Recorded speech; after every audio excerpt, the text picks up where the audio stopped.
Good morning. Thank you, Mr. Secretary, and good morning, and all of you. Thank you for being here. As a follow-up to my comments on Sunday's press conference, I wanted to give you a few updates this morning on something I'm honored to do as a chairman, and that's a chance to get to talk about some of our service members and the incredible things that they do on behalf of our nation. And I apologize ahead of time for the length and the detail. Today, I'm going to brief you on a couple things. First, I'm going to talk about our air defenders at Al Udeid in Qatar and their actions on Monday. Then I'm going to walk you through a little bit about the academics that went into the attack against Fordo, the massive ordnance penetrator weapon, and we're going to show a video that highlights the effects that weapon has. Of course, nobody was down inside the target, so we don't have video from the target. First, on Monday, as the President has stated, on Monday morning we began to receive indications and warnings that Iran intended to attack U.S. bases in the region. That morning, building on the work that CENTCOM Commander Eric Kurilla had done, and on the orders of the President, at Al Udeid Air Base in Qatar and around the region, we assumed a minimum force posture. Most folks had moved off the base to extend the security perimeter out away from what we assessed might be a target zone, except for a very few Army soldiers at Al Udeid. At that point, only 2 Patriot batteries remained on base, roughly 44 American soldiers responsible for defending the entire base, to include CENTCOM's forward headquarters in the Middle East, an entire air base, and all the U.S. forces there. The oldest soldier was a 28-year-old captain. The youngest was a 21-year-old private who'd been in the military for less than 2 years. So let's put ourselves out there for a second. Imagine you're that young first lieutenant, you're 25 or 26 years old, and you've been assigned as the tactical director inside the command and control element. You, at that age, are the sole person responsible to defend this base. Listening next to you is your early warning operator whose job is to notify you of imminent attack. There's 5 people inside a vehicle and 5 people outside of a vehicle around these, a total of, as I said, 44. By the way, you've sat in the Middle East for years, deployed over and over again, extended multiple times, always being prepared, but unsure of when that particular day will come that you must execute your mission and not fail at doing it. In this case, these Patriot crews were deployed from Korea and Japan as part of our U.S. forces there to ensure that we had the most capable missiles in the CENTCOM area of responsibility.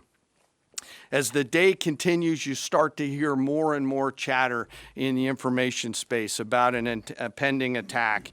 And as the sun starts to set in the west, you get orders from your higher headquarters to make sure that your missile batteries are pointed to the north.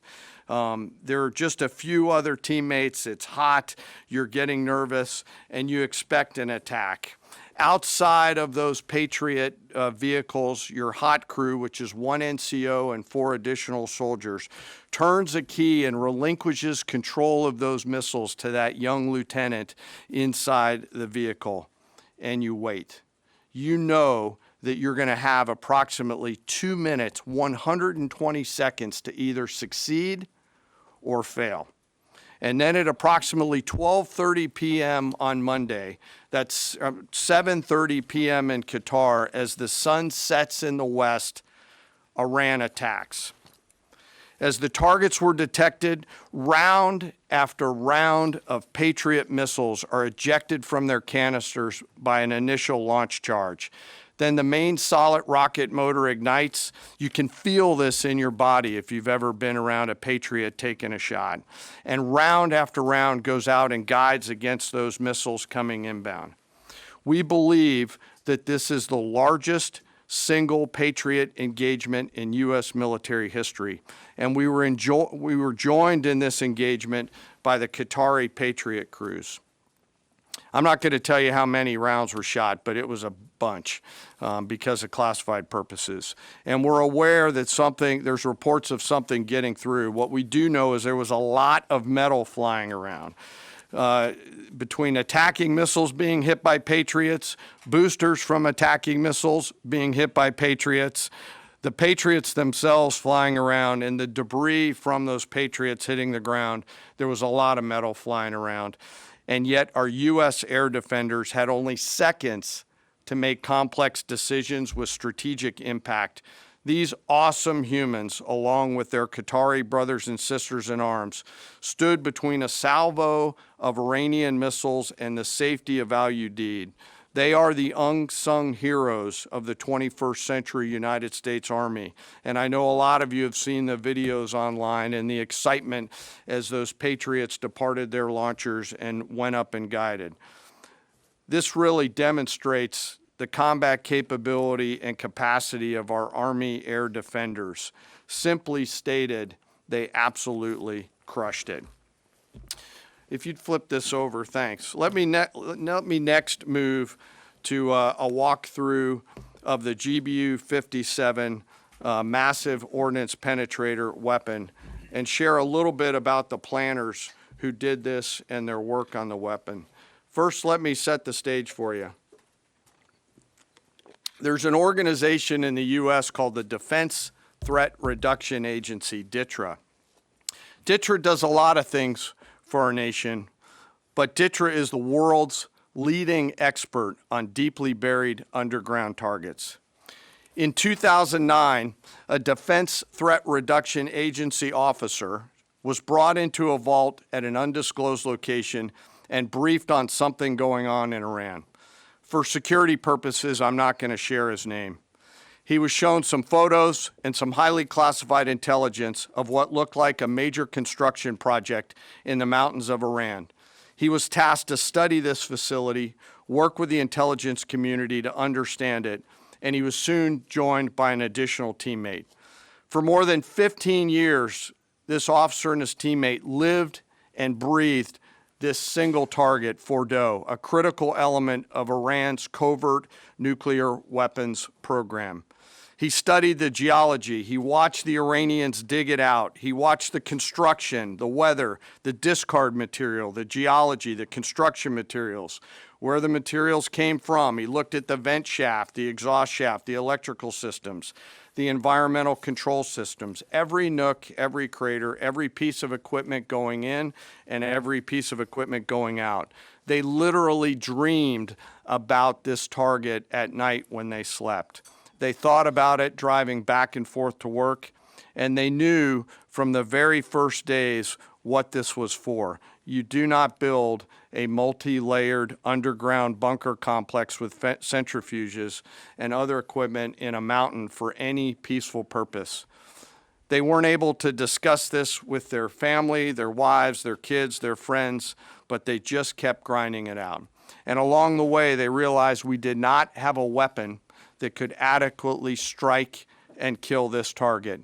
So they began a journey to work with industry and other tacticians to develop the GBU-57. They tested it over and over again, tried different options, tried more after that.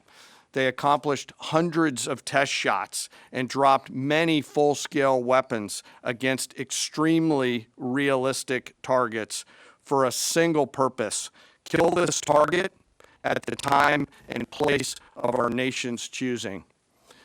And then, on a day in June of 2025, more than 15 years after they started their life's work, the phone rang and the President of the United States ordered the B-2 force that you've supported to go strike and kill this target. Yesterday, I had the incredible honor and privilege of spending time with these two Defense Threat Reduction Agency officers who've given so much. One of them said, quote, "I can't even get my head around this. My heart is so filled with the pride of being a part of this team. I am so honored to be a part of this." To you both, thank you, and thank you to your families.